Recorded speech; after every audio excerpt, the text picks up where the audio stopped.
Hello everyone, welcome back to my channel. तो दोस्तों, स्वागत है आप सबका हमारे चैनल पर, जहां हम बातें करते हैं फैशन, ब्यूटी, लाइफस्टाइल, पूजा पाठ से जुड़े हुए ऑल इन टॉपिक पर। और मैं आपके साथ शेयर करती हूं अपनी लाइफ का एक्सपीरियंस। दोस्तों, हरे कृष्णा, राधे राधे। कैसे हैं आप सब? आशा करती हूं आप सभी लोग एकदम स्वस्थ होंगे, अच्छे होंगे। मैं भी बिल्कुल ठीक हूँ। और आज का वीडियो एक रिक्वेस्टेड वीडियो है। मेरे पास कुछ लोगों के एक साथ कमेंट आए कि दीदी, अगर हमें पितृदोष है तो हम बिना किसी एस्ट्रोलॉजिस्ट के पास जाए और बिना किसी ब्राह्मण देवता से मिले हुए कैसे पता करें कि वाकई हमें पितृदोष है, और अगर है तो इनके लक्षण क्या हैं, और अगर ये लक्षण है तो इनका उपाय क्या है, कैसे हम इसे ठीक कर सकते हैं। सो आज इस टॉपिक पर वीडियो है। और दोस्तों, आप सभी एक बार इस वीडियो को ध्यानपूर्वक ज़रूर सुनिएगा। मेक श्योर कि आपको इससे बेनिफिट ज़रूर होंगे। बिल्कुल 100% मैं श्योर हूँ कि आपको इससे लाभ होने ही होने हैं। ये नुकसान की चीज़ नहीं है। और पितृ हम सबके जीवन में होते हैं। किसी को अगर ये गलतफहमी है कि अभी तो हमारे माता पिता जिंदा हैं, अभी तो हमारे सास ससुर जिंदा हैं, तो हमें पितृदोष नहीं होगा, नहीं, ऐसा नहीं है। बिल्कुल हो सकते हैं, क्योंकि ये तो एक पीढ़ी आप देख रहे हैं, इसके पहले कई पीढ़ियाँ स्वर्ग से धार चुकी हैं। ठीक है, तो हम अभी बात ये करते हैं कि पितृदोष के लक्षण क्या होते हैं। कई लक्षण होते हैं, जिसमें से एक बहुत महत्वपूर्ण लक्षण मैं आपको बताऊंगी। अगर ये किसी के साथ है तो आप ज़रूर इन उपाय को फॉलो करें। आप देखिए कि आपकी समस्या एकदम ठीक हो जाएगी, और मैं आपको उदाहरण के साथ समझाऊंगी। ठीक है। सो पितृदोष में व्यक्ति के जीवन में जो सबसे पहला कष्ट आता है वो है संतान का। अगर आपके जीवन में पितृदोष है तो हो सकता है कि आपको संतान सुख ना हो। जैसे बहुत सारे लोग बहुत बार मुझसे बोलते हैं, मेरे पास एक बार इनफैक्ट कमेंट भी आया था, मैंने उनको बताया भी था, और बाद में उन्होंने अपना दिखवाया तो उनको पितृदोष निकला भी, उपाय भी करवाया। अब क्या कंडीशन है, मेरी उनसे बात नहीं हुई उसके बाद। तो लंबे समय से अगर ऐसी समस्या आपके साथ आ रही है कि आपको संतान की प्राप्ति नहीं हो रही है, शादी को 6 साल हो गए हैं, 5 साल हो गए हैं, 10 साल हो गए, आपकी रिपोर्ट्स सारी नॉर्मल्स हैं, सब कुछ नॉर्मल है आपका, उसके बाद भी आपके जो है ऐसा कहीं समस्या आ रही है कि आपको संतान की प्राप्ति नहीं हो पा रही, तो डेफिनेटली कि आपको पितृदोष की समस्या है। कभी अगर ऐसा हुआ है कि आपको कोई गर्भ ठहरा है, ठीक है, और बच्चा पैदा भी हो गया, लेकिन पैदा होने के बाद, ये पितृदोष का पहला लक्षण है, इसको याद रखिएगा कि आपको गर्भ ठहरा, बच्चा दुनिया में आया, और पैदा होने के महीने भर के अंदर ही अगर उसकी मृत्यु हो जाती है तो तय है कि आपको पितृदोष लगा हुआ है। पितृदोष में एक समस्या और होती है, अगर आपको पितृदोष लगे हुए हैं, आपने उनका उपाय नहीं किया है, नहीं करवाया है, तो हो सकता है कि आपको संतान पैदा हो, लेकिन कभी कभी ऐसी संतान जो है वो शारीरिक रूप से स्वस्थ नहीं होती, जिसे हम आम भाषा में विकलांगता भी कहते हैं। कभी कभी मंद बुद्धि होते हैं, बहुत से बच्चे ऐसे होते हैं जिनकी बुद्धि थोड़ा देर से खुलती है। तो इस तरीके की समस्याएं पितृदोष में आती ही आती हैं। तो अगर आपके जीवन में ऐसा है, आप अगर ऐसे दौर से गुजर रहे हैं, तो एक बार मैं आपसे ज़रूर कहूँगी, जहाँ इतनी सारी चीज़ें वहाँ एक चीज़ और सही, अपनी कुंडली को एक बार किसी एस्ट्रोलॉजिस्ट को ज़रूर दिखा लें। हो सकता है आप पितृदोष से ग्रसित हों। कभी कभी ग्रह दशा से हमारे जीवन में बहुत सारी चीज़ों का परिवर्तन होता रहता है। देखिए, चूँकि ये सोशल प्लेटफॉर्म है, मैं यहाँ बहुत सारी चीज़ें शेयर नहीं कर पाती हूँ, लेकिन मैंने इस तरीके के अपने जीवन में बहुत सारे केसेस देखे हैं और जिनमें ये वाली समस्या आई है। तो अगर ऐसा है तो आप एक बार ज़रूर चेक कराएं। दूसरी क्या समस्या आती है इसमें, आप नौकरी में हैं, आप व्यापार कर रहे हैं, अपनी क्षमता से ज़्यादा मेहनत कर रहे हैं, और उसके बाद भी आपको हानि हो जा रही है, मतलब उसके बेनिफिट नहीं मिल रहे हैं, आपको नेगेटिव उसका रिव्यू आ रहा है। तो अगर ऐसा है तो हो सकता है कि आपके जीवन में पितृदोष जो है वो परेशान आपको कर रहा है। ठीक है। इन सब के मैं आगे आपको उपाय बताऊंगी। ये लक्षण है, अगर आपको पितृदोष है तो ये अगर चीज़ें आपके साथ हैं तो हो सकता है कि ये लक्षण है।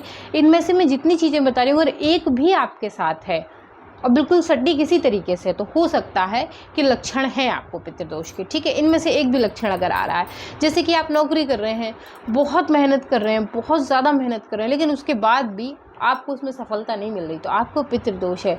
कभी ऐसा हो रहा है कि आप व्यापार कर रहे हैं, बहुत सारी ऐसी मीटिंग्स हो रही हैं, आपको लग रहा है कि हाँ ये डील होने ही वाली है, ये कंफर्म हो गई है, कल हमारा फाइनल हो जाएगा मामला और हमें चेक साइन हो जाएगी, ये हो जाएगा वो हो जाएगा, और अचानक से आपको पता चलता है कि नहीं कुछ नहीं हो रहा है। तो अगर ऐसा है तो आपको पितृदोष है, आप उसका उपाय ज़रूर करवाएं। परिवार में हमेशा कलह बना रहना, किसी न किसी से किसी एक व्यक्ति का झगड़ा बना ही रहना। जैसे आप परिवार में 5 सदस्य हैं तो कोई एक ऐसा पर्टिकुलर व्यक्ति है जिसके साथ आपका झगड़ा हो ही रहा है। आज आपने झगड़ा अपना शांत किया, पता चले कल फिर हो गया है, कल शांत किया, पता चला परसों फिर हो गया है। उन बातों पर हो रहा है जिन पर नहीं होना चाहिए। अगर ऐसा हो रहा है तो तय है कि आपको पितृदोष की समस्या है। परिवार में कोई एक व्यक्ति हमेशा बीमार रहना, हमेशा बीमार रहना, जैसे कि आज पता चला उसको चोट लग गई, कल उसकी चोट ठीक हुई तो उसको नई चोट लग गई, नई चोट ठीक हुई तब तक उसको पता चला शुगर बढ़ गई, शुगर ठीक हुआ तो पता चला बीपी बढ़ गया। अगर इस तरीके की समस्या है, वो लगातार बीमार है, ट्रीटमेंट चल रहा है लेकिन फिर भी ठीक नहीं हो रहा है तो पितृदोष है। ऐसा नहीं है कि कोई बीमार था अब वो स्वस्थ हो गया है तो पितृदोष है, ऐसा नहीं है। कोई लगातार कंटिन्यू किसी लंबे समय से बीमार व्यक्ति चला आ रहा है, उसका ट्रीटमेंट भी चल रहा है और उसके बाद अगर उसे उस ट्रीटमेंट का फ़ायदा नहीं हो रहा है तो कहीं ना कहीं पितृदोष की समस्या है। ठीक है, परिवार में आपके पूरे घर में हो सकती है किसी कोई समस्या। कोई ऐसा बच्चा है, बच्ची है जो विवाह के योग्य हो गया है, इसकी उम्र विवाह के योग्य से ज़्यादा निकल गई है, तो आप जान लीजिए फिर भी विवाह नहीं हो रहा है, अड़चन आ रही है, संबंध नहीं हो पा रहा है, कहीं पर लड़के वाले आ रहे हैं मना हो जा रहा है, लड़की वाले आ रहे हैं मना हो जा रहा है, बच्चों की उम्र हो गई, तो आप जान लीजिए कि आपको पितृदोष की समस्या है। पितृदोष में जो भी समस्याएं होंगी वो आपके व्यक्तिगत जीवन से जुड़ी हुई होती हैं, सो इसको हमेशा याद रखिएगा।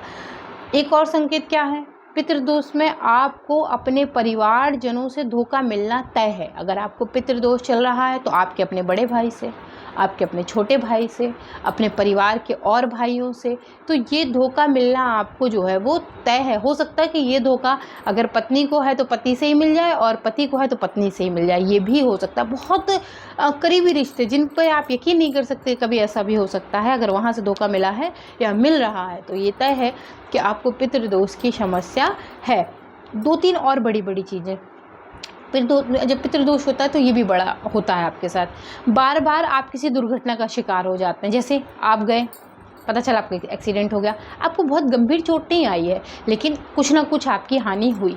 ऐसा लगातार हो रहा है, एक आध बार देखिए अगर हो जाता है तो उसे इस कैटेगरी में नहीं रखते हैं, लेकिन लगातार ऐसा हो रहा है, हर तीसरे चौथे दिन हो जा रहा है, महीने में 2-3 बार आपके साथ अगर इस तरह की घटना हो रही है तो फिर आपको पितृदोष की समस्या है। मधुमक्खी का ज़रूरत से ज़्यादा बार बार अलग अलग स्थान पर आपको काट लेना, ये भी पितृदोष का लक्षण है। जैसे कि आप कहीं गए, आपको मधुमक्खी ने काटा। एक भी विषय मुझे याद नहीं आ रहा, मैं उनको ये बात बताना चाह रही थी, फिर वही जानते हैं, थोड़ा सा डर लगता है किसको क्या बताएं, पता नहीं आदमी क्या सोच ले दिमाग में। तो उनका फिर मैं बार बार बताया कि दीदी मेरे हस्बैंड ना बार बार कहीं जा रहे हैं, उनको ना मधुमक्खी काट ले रही है। तो मैंने कहा हो सकता है कहीं ऐसी जगह से जा रहे हो, एक ही निश्चित स्थान से जा रहे हो, वहाँ मधुमक्खी का छत्ता लगा इसलिए काट रही हूँ। तो उन्होंने कहा नहीं वो अलग अलग जगह जाते हैं, अलग अलग जगह काट लेती है। तो अगर ऐसा हो रहा है, देखिए अगर ऐसा है कि आपके घर के आसपास कहीं छत्ता लगा है, ठीक है, अब वहाँ से निकलने पर काट रही है तो हो सकता है कि उन्हें कोई समस्या हो इसलिए वो काट ले रही हूँ। लेकिन अगर आप बार बार किसी अलग अलग स्थान पर जा रहे हैं और आपको पर्टिकुलर काट ले रही है मधुमक्खी, बरैया या भौरा, तो आपको पितृदोष की समस्या शुरू हो रही है। इसको यहीं पर रोक लें, आपके जीवन में समस्त जो समस्याएं हैं वो समाप्त हो जाएंगी। बंदर का काटना, कुत्ते का काटना और सांप का काटना, ये पितृदोष के लक्षण होते हैं और ये वो लक्षण हैं जो आपको पितृदोष की शुरुआती में समझ में आ जाते हैं। आपको बंदर ने काटा है, आपको कुत्ते ने काट लिया है, आपको बरैया काट रही है, आपको सांप काट रहा है, ये 4 जानवर जब आपको काटें तो आप जान लीजिए कि आपको कहीं ना कहीं पितृदोष की समस्या शुरू होने वाली है। बहुत तेज़ी से इनके उपाय करने की आवश्यकता है, नहीं तो आपको गंभीर समस्याएं हो सकती हैं। ठीक है, अब किस वजह से जो है पितृदोष होता है, ये भी जान लेते हैं। अब ये तो हमने लक्षण समझ लिए कि ये लक्षण अगर हैं हमारे जीवन में तो हमें पितृदोष है, लेकिन इनका वजह क्या है, क्यों हमें पितृदोष हो रहा है? भाई हम तो यही कहेंगे ना, हमारे माँ बाप हमें हमारा बुरा क्यों सोचेंगे, हमारे बारे में ऐसा क्यों बद्दुआ देंगे हमें। देखिए, जब कोई व्यक्ति मर कर ऊपर चला जाता है तो ना आप उसके लिए कोई विशेष इमोशनल रखते हैं, ना वो आपके लिए कोई विशेष इमोशनल रखता है, ठीक है। उसकी भावनाएं बस उस क्षण को याद कर रही होती हैं जो उसके साथ हुआ है या जो उसके साथ आप सोच रहे हैं। तो ये चीज़ें चलती हैं, तब ये समस्याएं आती हैं। जैसे कि किसी वजह से आप विधान के साथ अपने पितरों का अंतिम संस्कार नहीं कर पाए, ठीक है, कोई ऐसी समस्या हो गई, कुछ हो गया, धन का अभाव हो गया, आपने विधान के साथ उनका अंतिम संस्कार ना किया हो, विधि के साथ आप उनका श्राद्ध ना करते हो, आप भूल जाते हो उनकी तिथि, या हो सकता है आपको उनकी तिथि ना पता हो, ठीक है, तब भी होता है। पितरों को भूल जाने पर अगर आपको, अब आप जैसे बहुत सारे लोगों से कहते हैं दीदी मुझे तो पता ही नहीं कैसे होता है श्राद्ध, हम तो श्राद्ध मनाते ही नहीं। बल्कि हिंदुस्तान में हिंदू मैथोलॉजी जो है वो पुनर्जन्म को मानती है, और कोई मानता हो चाहे ना मानता हो, लेकिन हिंदू मैथोलॉजी, हिंदू धर्म जो है वो पुनर्जन्म को मानता है। तो उस हिसाब से अगर हम अपने पितरों को भूल जाते हैं, हम श्राद्ध नहीं मना रहे हैं, श्राद्ध पक्ष नहीं मना रहे हैं, हम उसमें सोने चांदी की खरीदारी कर रहे हैं, शादी ब्याह की बात कर रहे हैं, हमें लग रहा है हमारे घर में कोई पितर नहीं है, हम पितरों रहित हैं, तो ऐसी स्थिति में हम अपने पितरों को भूल गए, आपको पितृदोष हो सकता है, ठीक है। पीपल, नीम और बरगद का पेड़ काटने से भी आपको पितृदोष लगता है। इसीलिए जब कभी घर में पीपल का पेड़ उग आता है, जब वो छोटा होता है, कहते हैं 108 अगर पत्ते आ गए तो उसमें पीपल में भूत, पिशाच, प्रेत, भगवान सबका वास होता है। तो 108 पत्ते निकलने के पहले ही हमें उस पेड़ को हटा देना चाहिए घर से। अगर आपने कभी ऐसा हुआ है कि कोई बड़ा बरगद का, पीपल का हरा भरा पेड़ काटा है तो आपको पितृदोष लग सकता है, ठीक है। नाग की हत्या करने पर, याद रखिएगा, नागिन की नहीं, नाग की हत्या करने पर या किसी और के द्वारा उसकी हत्या करवाने पर, जैसे कि कभी कभी हमारे घर में सांप निकलता है, हम डर के मारे उसको मार डालते हैं, नहीं मारते तो किसी दूसरे से उसको कह के पकड़वा के मरवा देते हैं। बहुत समझदार लोग होते हैं जो कि पकड़वा के कहीं दूसरी जगह छुड़वा देते हैं। अगर ऐसा हुआ है तो आपको पितृदोष की समस्या है, ठीक है। इससे पितृदोष के जो कारण है वो मैं आपको बता रही कि आपको पितृदोष होते क्यों हैं। सो ये है, जैसे कोई उनकी अधूरी इच्छा थी जो रह गई, इसकी वजह से भी हो सकता है, या कुल की परंपरा के साथ आप कोई छेड़छाड़ कर रहे हैं। मैं हमेशा एक बात आपसे बार बार कहती थी, जैसे कि मैंने आपसे कहा कि मैं आपको प्रमाण के साथ बताऊंगी। हमेशा मैं एक बात आपसे कहती हूँ, आप मेरी कोई भी वीडियो उठा लीजिए, आज से 2-3 साल पुराने जो भी वीडियो आप उठाएंगे आप उठा लीजिए, आप देखिए, मैंने हमेशा एक बात कही कि सबसे पहले आपकी कुल की पूजा की जो विधि है उसको पता कर लीजिए, उसके अनुसार करिए आप, क्योंकि वो बहुत महत्वपूर्ण है। वो आपके पितरों की बनाई हुई विधि है जो पीढ़ी दर पीढ़ी चली आ रही है, उसको मत छोड़िए। ऐसा नहीं कि आपने दूसरी विधि को देखा, वो आपको ज़्यादा पसंद आई, उसको आपने अपना लिया, अब आपने अपनी विधि छोड़ दी। अगर आप ऐसा करते हैं तो आपको पितृदोष लगना निश्चित है, आपको कोई रोक ही नहीं सकता। किसके घर में क्या हो रहा है उसमें बहुत मत पड़िए आप, आपके घर की कुल की विधि क्या है पूजा करने की, उसको फॉलो करिए, वो बहुत ज़्यादा ज़रूरी है, क्योंकि वो आपके पितरों ने बनाई है, आपके पूर्वजों ने बनाई है, उसको फॉलो करना आपके लिए बहुत सम्मान का विषय है, समझ गए ना आप। तो ये चीज़ अगर हम ऐसा करते हैं, जैसे कि आजकल घर में नए बच्चे आ जाते हैं, नहीं ध्यान देते हैं, उन्हें लगता है पूजा पाठ भगवान ऐसा कुछ नहीं होता है, सब बस अंधविश्वास है। ऐसा नहीं है भाई, अपने धर्म के प्रति चिंतित रहें और जागरूक भी रहें, नहीं तो समस्याएं तो जीवन में आना निश्चित है, ठीक है ना। तो ऐसा अगर स्थिति हुई है कि आपने अपनी कुल की परंपराओं के साथ कोई छेड़छाड़ की है, किसी विधि को छोड़ के कोई नई विधि अपनाई है या कोई नई चीज़ ऐड की है, तो भी ये समस्या आपको हो सकती है, ठीक है। और सबसे बड़ी चीज़ क्या है, जैसे हमने आपको अभी बताया कि कुल की परंपराएं, कुल की परंपरा में जैसे कोई नई कुल वधू आई, ठीक है, नई बहू आ रही है परिवार में, उसने कुछ अपनी मायके की परंपराओं को जोड़ लिया है। हो सकता है कि उन परंपराओं को जोड़ने से आपके अपने कुल की परंपराएं, देखिए जब एक लड़की एक कुल से दूसरे कुल में आती है तो वो अपने मायके का, फिर कहते हैं ना कि सब कुछ छूट जाता है, ससुराल में हमें आके वहाँ के तरीके अपनाने पड़ते हैं, वहाँ के कुल को देखना पड़ता है, क्योंकि हम उस कुल के घर के दीपक को जन्म दे रहे होते हैं, उस कुल की परंपरा जो है उसे आगे बढ़ा रहे होते हैं, उस कुल की जो वंश वेल है उसे आगे बढ़ा रहे होते हैं। इसलिए ज़्यादा ज़रूरी है कभी भी आप लोग ऐसी गलती मत किया करें कि मतलब आपने कोई नई चीज़ ऐड कर ली, पुराना आप भूल गए। दूसरी चीज़, आपके इष्ट का ध्यान, अगर आप अपने इष्ट का ध्यान नहीं करते, इसलिए मैं हमेशा सबसे बोलती हूँ, मुझसे बहुत सारे लोग, इसमें मैं एक डिटेल में वीडियो बहुत जल्द बनाने वाली हूँ कि आप पूजा करें, उसके पहले अपने इष्ट का ध्यान करें, पूजा पूर्ण कर लें, उसके बाद अपने इष्ट का ध्यान करें। पितरों का श्राद्ध कर रहे हैं, उसके पहले अपने इष्ट का ध्यान करें, नहीं कर रहे हैं उसके पहले अपने इष्ट का ध्यान करें। तो इष्ट देव का ध्यान ना करने पर भी आपको पितृदोष जो है वो हो सकता है। अब क्या करें, मैंने लक्षण बता दिया आपको, और क्यों होता है ये भी बता दिया है। अब इनके लिए उपाय क्या हैं, करें क्या, हम कैसे इन्हें ठीक करें बिना किसी ब्राह्मण देवता के पास जाए। हमारे पास इतना धन नहीं है कि हम जाएं, हमें समस्याएं तो हैं, अगर ये समस्याएं तो हमारे जीवन में धन का अभाव है तो हम ब्राह्मण देवता के पास नहीं जा सकते। तो अब हम इन्हें खुद से कैसे ठीक करें, खुद से इसे बहुत आसानी से ठीक किया जा सकता है। आप कुछ लोग मुझे इस मामले में मतलब ये भी कहते हैं कि ये इस तरीके की चीज़ें नहीं होती। मैं हमेशा इस बात को बार बार कहती रही हूँ, प्रतिदिन आपको दिखाती हूँ, और जब भी मैंने पूजा की कोई वीडियो शेयर की, इस चीज़ को मैंने दिखाया है। अब आप इस वीडियो को ध्यानपूर्वक अगर सुन रहे होंगे तो आपको मेरी पुरानी बातें भी याद आ रही होंगी। जैसे कि दक्षिण में पितरों की फ़ोटो लगाकर उनकी दैनिक पूजा करें आप। अगर आप ऐसा करते हैं तो आपको पितृदोष में राहत मिलेगी। आपने अगर नहीं किया है, आपको पितृदोष है, तो आप इस उपाय को फॉलो करिएगा, इस तरीके को फॉलो करिएगा। ये पूजा है, आप दक्षिण की दीवार पर अपने पितरों की फ़ोटो लगाएं, उस पर माला चढ़ाएं, सुबह में उन्हें दीपक दिखाएं, शाम को उनको दीपक दिखाएं। घर में जब भी पक्का भोजन बने, सब्जी पूड़ी खीर बिना प्याज लहसुन का, उनके लिए ज़रूर निकाल दें। अमावस्या महीने में एक बार आती है, अमावस्या पर आप उनके नाम का पीपल में जल चढ़ाइए। जैसे कि आपने कार्तिक की पूजा में भी सुना होगा कि पंच पेड़ का पूजन जो है आवश्यक होता है। जैसे कि हम अमावस्या के दिन तुलसी और पीपल बरगद को कच्चे दूध के साथ उनकी जड़ों को सींचते हैं। इसीलिए सींचते हैं ताकि हमारे पितरों को वो प्राप्त हो और हमारे जीवन में पितृदोष ना लगे। मैं आपसे हमेशा इस बात को कहती हूँ, ठीक है। उसके बाद निधन की तिथि को याद करें। अगर आपको निधन की तिथि नहीं पता है, किसी कारणवश आपके माता पिता भूल गए हैं, आप करना चाह रहे हैं, आपको नहीं पता है आपके दादा दादी की, तो फिर जो पितृमोक्ष अमावस्या होती है सबसे आखिरी वाली, उस पर आप अपने पितरों के नाम का श्राद्ध करें, ब्राह्मण देवताओं को भोजन करवा दें, कच्चा पक्का जो भी आप देना चाहते हैं उनको भोजन दे दें। अगर वो आपके घर आने में असमर्थ हैं तो उनके घर जाके दे दें, उनके हिस्से का दान ज़रूर करें, ये बहुत आवश्यक है।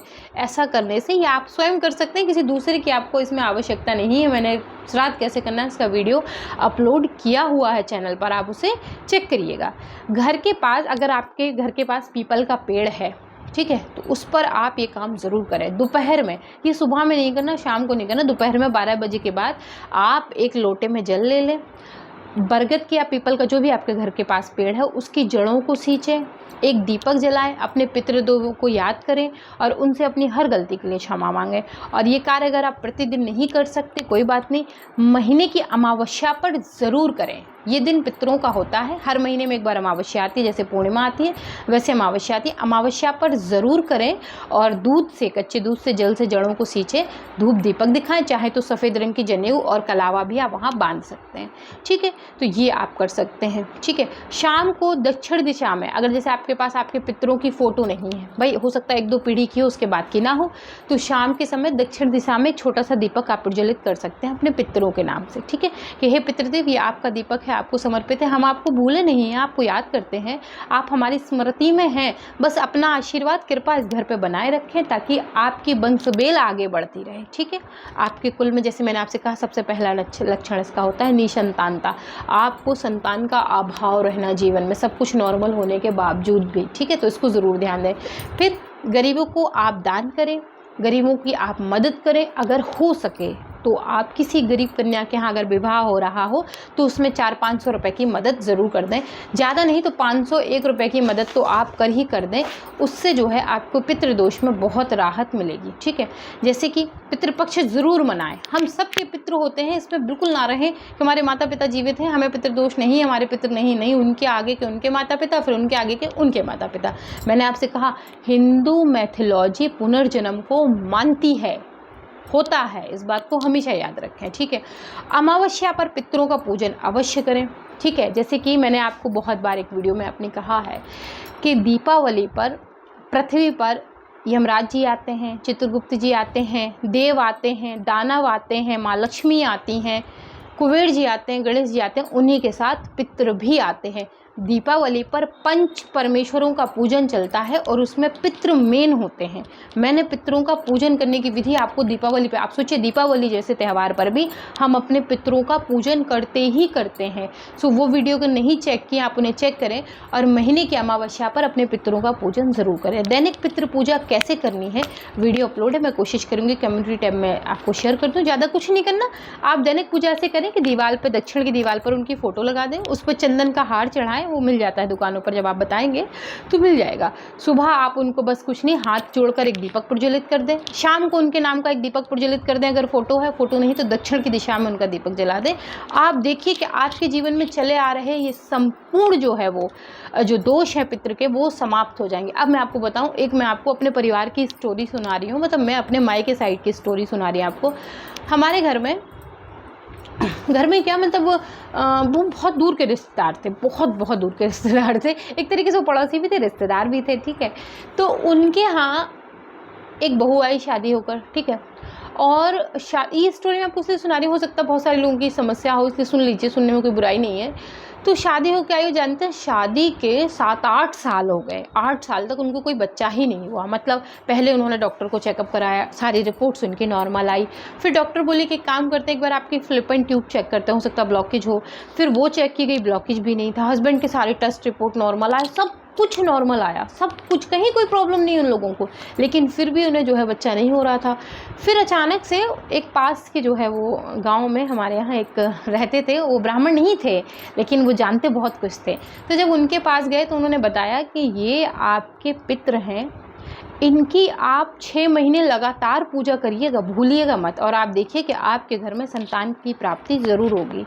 और वाकई उन्होंने 6 महीने 7 महीने लगातार पूजा की, धूप दिखाई, दीपक दिखाया, चीनी में मिला के उनको जल चढ़ाया, एक गमले में उनके नाम का कुछ रख दिया था, नारियल वगैरह, तो उसी पे जल चढ़ाते थे, क्योंकि उनके पास फ़ोटो नहीं थी उनके, वो जानते नहीं थे।